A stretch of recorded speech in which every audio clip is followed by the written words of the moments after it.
Assalamualaikum warahmatullahi wabarakatuh. Kembali lagi di channel Jaki dan Bara. Semoga teman-teman sehat selalu, diberkahi dan dilancarkan rezekinya. Pada kesempatan ini kita akan bahas tentang cara cepat sapih anak 4 hari anak bisa lepas ASI.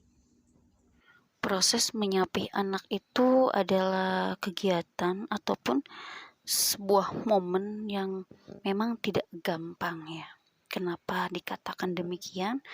Karena banyak sekali kejadian anak di atas 2 tahun itu masih ASI ya, karena memang prosesnya itu tidak bisa disamaratakan dan memang juga memerlukan kesabaran yang luas ya untuk bisa mencapai apa yang diharapkan tadi.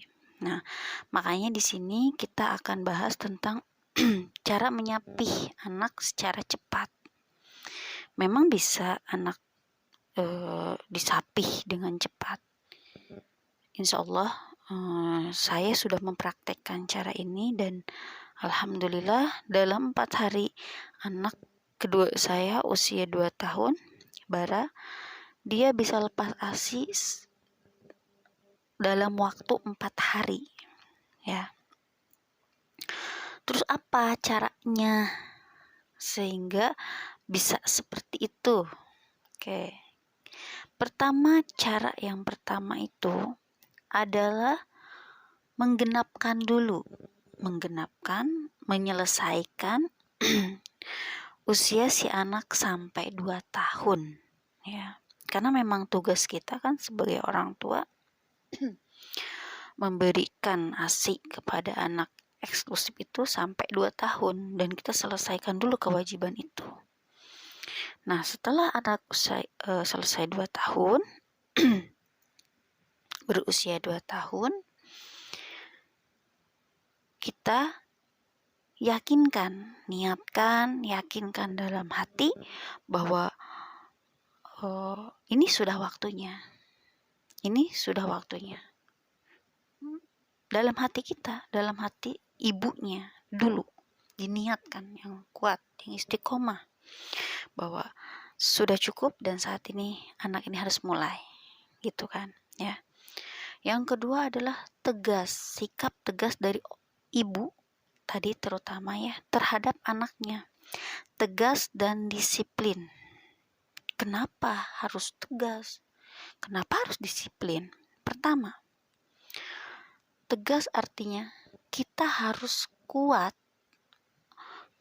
terhadap hal yang akan terjadi, efek yang akan terjadi pada anak ketika kita memberhentikan memberi ASI tadi. Karena apa? Anak itu akan secara drastis berubah dari emosinya dan lainnya. Karena apa? Sebelumnya ketika dia lapar, dia akan minta ASI gampang. Kemudian ketika dia tidak nyaman, dia akan meminta ASI gampang kan? Yang setelah berjalan selama 2 tahun itu banyak hal-hal yang diatasi oleh ASI. Dan pada saat kita berniat untuk memberhentikan ASI itu, maka akan banyak terjadi penyesuaian yang bisa membuat si anak itu tidak nyaman. Akhirnya dia rewel. Makanya harus dibulatkan, harus ada sikap tegas dan disiplin pada anak. Jangan sampai dalam proses penyapihan ini kita merasa kasihan dan tak tega, kemudian kita memberhentikan atau menyetop sementara dalam waktu yang tidak bisa ditentukan proses ini. Itu tidak bisa. Memang benar-benar diniatkan dalam hati, kemudian disikapi dengan disiplin dan tadi tegas terhadap anak ya. Kemudian yang ketiga, ini yang udah pernah saya lakukan juga. Jangan pernah membohongi atau menakut-nakuti anak ya. Seperti yang terjadi di masyarakat, masih banyak para ibu muda ataupun ibu-ibu yang menggunakan cara tradisional ya, ataupun cara-cara orang tua terdahulu. Ketika akan memberhentikan anak diberi ASI, dia menggunakan berbagai cara. Salah satunya adalah dengan membohongi dan menakut-nakuti. Pertama, saya pun termasuk ya untuk anak kedua ini, karena anak pertama saya dia tidak melalui proses yang sulit. Jadi ketika usianya 1 tahun 3 bulan saya mengandung, dia secara sendirinya berhenti gitu, tanpa formula juga gitu. Nah kalau yang kedua ini memang prosesnya itu lengkap ya, jadi dari diri kitanya yang harus melepaskan. Nah pertama yang saya lakukan pun sama, yaitu memberikan membohongi anak, karena memang tidak punya pengalaman dan mengikuti arahan-arahan dari senior. Pertama kita berikan lipstick lah, kita kasih di payudara kita kasih sesuatu yang memang memberikan anak itu untuk tidak mau menyusui. Nah kemudian kita takut-takuti juga, jadi ayo loh, ntar kalau misalkan ya yang populer ataupun yang sering digunakan itu lipstick kan, ntar kalau misalkan masih minum ASI ntar berdarah dan segala. Nah efek terhadap anak, dia malah berontak, dia marah, dan dia rewel sekali ya. Ketika saya membohongi si anak itu, menakut-takuti, dia malah menjadi gitu, marah, berontak dan semacamnya. Kemudian saya berpikir, ya sudah, saya akan coba untuk memberikan pengertian ya.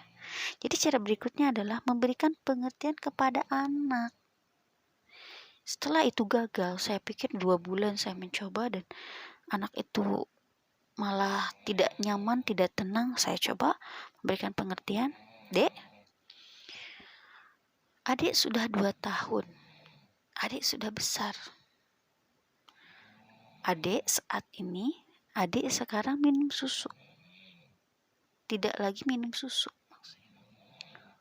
Sekarang adik makan ini ya, sekarang adik minum ini ya. Sehari masih belum bisa. Terus berulang kita kasih pengertian.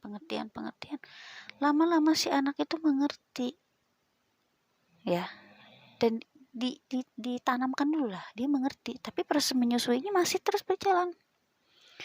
Nah terus dikasih pengertian.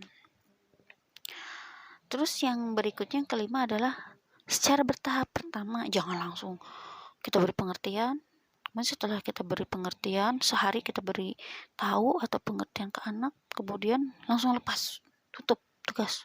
Anak menangis pun kita biarkan, tidak seperti itu. Coba dengan cara pertama, misalkan kita jangan berikan di pagi hari, berikutnya ketika dia meminta beri pengertian. Hari berikutnya, hari pertama pagi hari, hari kedua siang hari, kita stop. Jadi ketika dia minta, kita coba untuk mengalihkan ya, dan beri pengertian. Hari ketiga sore, hari keempat di malam hari, dan itu sudah saya lakukan. Alhamdulillah dalam 4 hari anak bisa lepas ya. Kemudian beri pengalihan ya tadi. Jadi ketika dia meminta, kita berikan sesuatu yang memang dia sukai sebagai bahan ataupun sebagai hal yang bisa mengalihkan konsentrasi, kefokusan, dan kebiasaan dia terhadap minum ASI. Jadi ketika dia sedih, coba dialihkan dengan apa. Ketika dia lapar, berikan apa, makanan selingan kah atau apa sejenisnya yang memang untuk menutup ataupun untuk memberikan pengganti terhadap ASI tadi. Kemudian yang berikutnya adalah ya tadi ya, si anak itu tidak langsung kita stop dalam 1 hari 1 malam, tapi kita melalui proses bertahap ya, berkesinambungan. Dan yang terakhir adalah berikan hadiah atau penghargaan ketika si anak itu bisa menyelesaikan tugasnya atau bisa melepas itu. Ya, kita beri reward, kita beri hadiah, kita beri penghargaan, baik itu bisa menggunakan kata-kata, bisa menggunakan barang, atau kita tanya anaknya mau apa, kita berikan dan kita jelaskan bahwa ini adalah bentuk penghargaan dari keberhasilan dia ketika dia bisa berhenti bergantung kepada ASI ya. Nah, mungkin itu saja ya cara cepatnya. Semoga bisa dimengerti, dan insya Allah di kesempatan berikutnya kita juga akan bahas efek-efek ataupun hal-hal yang terjadi pada saat anak disapih ya. Mungkin dari saya sekian dulu. Terima kasih. Wassalamualaikum warahmatullahi wabarakatuh.